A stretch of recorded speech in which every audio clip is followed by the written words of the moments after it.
Hola con todos, mi nombre es Diego Herrera y es un gusto estar con ustedes aquí en su programa Cristotelos para seguir con la serie de estudio del conocimiento del Dios de la Biblia. En la primera lección vimos que la única forma de conocer a Dios es a través de su autorrevelación y que su autorrevelación se encuentra en la Biblia. Hoy empezaremos a estudiar esa autorrevelación de Dios y quizá la lección más fundamental que encontramos en las Escrituras es que el Señor afirma ser el único Dios digno de ser adorado. Y eso se lo conoce como monoteísmo, es decir, la creencia de que existe un solo Dios. No hay otro Dios aparte del Señor, aparte de Yahweh. Esta lección estará basada en el libro The Forgotten Trinity del doctor James White. Empecemos. ¿Alguna vez te has preguntado de la función de los himnos nacionales? Entre otras cosas, los himnos son parte de los símbolos cívicos que ayudan a la población a sentir identidad de su nacionalidad. Los himnos normalmente hablan de la formación de la nación y de los valores e ideales que conforman cierto país. El pueblo de Israel en el Antiguo Testamento también tenía una frase que de cierto sentido cumplía la función de un himno nacional, es decir, que hablaba de su identidad como individuos e incluso como nación, y esta oración se la llama Shama. El Shama, que significa escuchar, está basada en el mandamiento que Dios dio al pueblo de Israel antes de que entren en la tierra prometida. Y esto lo encontramos en Deuteronomio capítulo 6, versículos del 4 al 6, donde leemos lo siguiente. Escucha Israel, el Señor nuestro Dios es el único Señor. Ama al Señor tu Dios con todo tu corazón, con toda tu alma y con todas tus fuerzas. Grábate en el corazón estas palabras que hoy te mando. Dios les dio este mandamiento al pueblo de Israel y la razón es que ellos al entrar en la tierra prometida iban a vivir en medio de otras naciones que tenían otros dioses, tenían ídolos. Entonces Israel iba a ser tentado a adorar a esos ídolos de esas naciones y esto fue lo que tristemente sucedió. Entonces la función del Shama era un recordatorio para Israel que ellos eran el pueblo de Dios.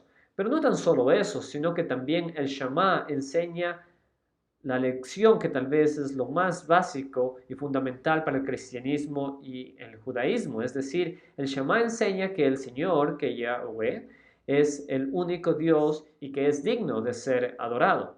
Ahora, no es que tan solo la Biblia presenta al Señor como el único Dios, sino que da pruebas de ello. Cuando leemos Génesis 1, normalmente las discusiones van en torno a los días de la creación. Las discusiones se enfocan si la creación fue hecha en 7 días literales o tal vez en 7 lapsos de tiempo. Ahora, aunque esto es importante, parece que la Biblia presenta la creación para enseñar algo aún más importante. Y el hecho es que Dios es diferente a toda la creación. La Biblia enseña que el Señor es el único ser creador de los cielos y de la tierra.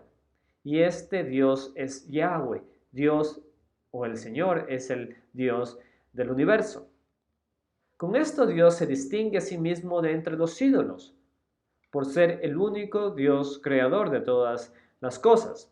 Leemos en Deuteronomio 10:14 lo siguiente. Al Señor tu Dios le pertenecen los cielos y lo más alto de los cielos, la tierra y todo lo que hay en ella. En este versículo Dios está declarando su soberanía sobre el universo, porque Él es el Señor de toda la tierra. Pero aparte de eso, también está mostrándose de una manera diferente a la concepción de Dios o de dioses de las culturas de los pueblos antiguos. Estos pueblos creían en divinidades locales con poderes específicos, es decir, Egipto tenía sus propios dioses y asimismo los babilonios. Estos dioses tenían poder y por así decirlo tenían jurisdicción sobre un territorio específico. Ahora, aquí en este versículo de Deuteronomio que acabamos de leer, vemos que el Señor afirma ser el creador de todo el universo. A Él le pertenecen los cielos y la tierra y todo lo que hay en ella. El Señor está afirmando que a Él le pertenece todo y que no hay otros dioses, sino que el Señor tiene dominio sobre todo el universo. Y esto sin duda es una concepción completamente diferente a esas concepciones religiosas antiguas. Quizá esto nos ayude a entender de una parte el relato de las 10 plagas de Egipto. Al leerlo a simple vista, parecería que las plagas en realidad no eran necesarias porque Dios pudo haber rescatado a su pueblo Israel sin necesidad de humillar al faraón de esa manera. Ahora, ciertamente esto es verdad, Dios pudo haber rescatado a Israel sin necesidad de recurrir a ninguna de las plagas, pero parece que el relato de las plagas nos da a entender más acerca de la exclusividad de Dios, de Yahweh. Nos ayuda a comprender quién es Dios, ya que Él está demostrando su poder a los egipcios y a los israelitas también. Dios está demostrando que Él tiene poder sobre todas las naciones y que los ídolos de Egipto en realidad no son nada. A través de las plagas de Egipto, Dios muestra su exclusividad como Dios y también trae juicio sobre la idolatría. Este tema del Señor demostrando que Él es el único Dios es en realidad algo que lo vemos claramente a lo largo de toda la Biblia, sobre todo en el Antiguo Testamento. En el libro de Isaías, en el capítulo 40 y 48, encontramos la sección conocida como el juicio a los dioses falsos. En Isaías 44, versículos del 6 al 8, leemos lo siguiente. Así dice el Señor Todopoderoso, Rey y Redentor de Israel. Yo soy el primero y el último. Fuera de mí no hay otro Dios. ¿Quién es como yo? Que lo diga, que declare lo que ha ocurrido desde que establecí en mi pueblo antiguo, que exponga ante mí lo que está por venir, que anuncie lo que va a suceder. No tiemblen ni se asusten. ¿Acaso no anuncié y profeticé hace tiempo? Ustedes son mis testigos. ¿Hay algún Dios fuera de mí? No, no hay otra roca, no conozco ninguna. En esta sección Dios está enfatizando el hecho de que Él es el único Dios y no fue creado por nadie. El Señor es eterno, Él es Dios. Fuera de Él no hay otro, no hay ni siquiera alguien parecido. Dios reta a los ídolos de las otras naciones a que revelen el futuro a detalle con exactitud. Con esto podemos ver que Dios está afirmando que solo Él conoce todas las cosas. Y esto no es que Él tenga una bola de cristal donde pueda ver lo que va a suceder en el futuro, sino que Él sabe todo porque Él es el creador de todas las cosas. Él está presente en cada momento, en cada lugar.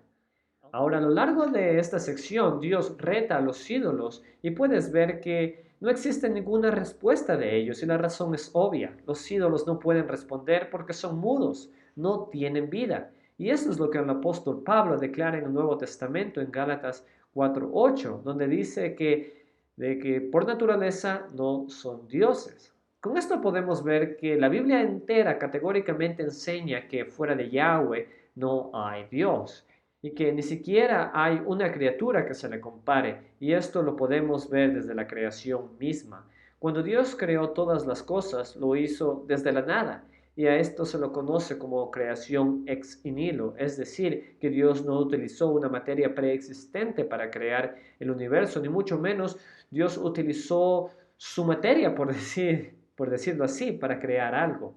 Por lo tanto, Dios es totalmente diferente a la creación.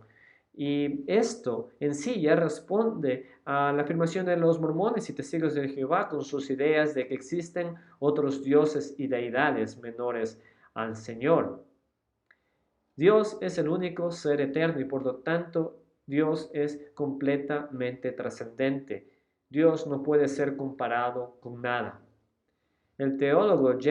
Packer en su libro El conocimiento del Dios Santo, hablando de la idolatría, nos dice que la raíz de todo el problema es que Dios no puede ser comparado con nada. Piensa en el becerro de oro que los israelitas hicieron para adorar a Yahweh mientras Moisés estaba en el monte con el Señor. Los israelitas hicieron una imagen de un toro. Bueno, la pregunta es, bueno, ¿y por qué un toro? Dios liberó a los judíos de Egipto mostrando su poder, mostrando su fuerza. La Biblia lo llama como el brazo de Dios. Entonces, de cierta manera, podemos decir que los israelitas estaban tratando de representar esa fortaleza de Dios. Después de todo, un toro posiblemente era la mayor fuente de fuerza que los israelitas conocían en aquel entonces. Sin embargo, como podemos ver en el relato, en el capítulo 32 de Éxodo, esto provocó la ira de Dios. Entonces, ¿cuál fue el problema? Para Packer, el problema de representar a Dios como un toro es que esa representación de la fuerza en ninguna manera se le podía comparar al poder de Dios. Además, un toro nunca podría representar el carácter de Dios, su santidad, su soberanía, su amor, su justicia. Por lo tanto, querer representar a Dios como un toro se convirtió en un pecado terrible. Y ese es el punto que hace aquí Isaías. Dios no puede ser comparado con nada, a no ser con Dios mismo. Y así llegamos al Nuevo Testamento. En Hebreos 1 leemos que el Hijo es el resplandor de la gloria de Dios, la fiel imagen de lo que Él es, y que Él sostiene todas las cosas con su palabra poderosa. Colosenses 1:15 dice, el Hijo es la imagen del Dios invisible, porque a Dios le agradó habitar en Él con toda su plenitud. Amigos, estos versículos, si pensamos bien, representan un problema para las afirmaciones del Antiguo Testamento. Dios dice que nada ni nadie puede compararse a Él, que Él es el Señor, que Él es Yahweh, que es el único Dios quien creó los cielos y la tierra. Y sin embargo, ahora en el Nuevo Testamento afirma repetidamente que Jesús es la fiel imagen de Dios, la plenitud de Dios, que la plenitud de Dios está en el Hijo. El Nuevo Testamento hace comparaciones de Dios y el Hijo, puesto que enseña que todas las cosas fueron creadas por medio del Hijo. Así que desde ahora empezamos a saborear la maravillosa verdad de la Trinidad. Un solo Dios en tres personas, el Padre, el Hijo y el Espíritu Santo. Pero hasta aquí llegamos al día de hoy. Mi nombre es Diego Herrera y les agradezco por acompañarme. Y los invito a que lo sigan haciendo para juntos seguir estudiando más del Dios de la Biblia aquí en su programa Cristotelos. Saludos.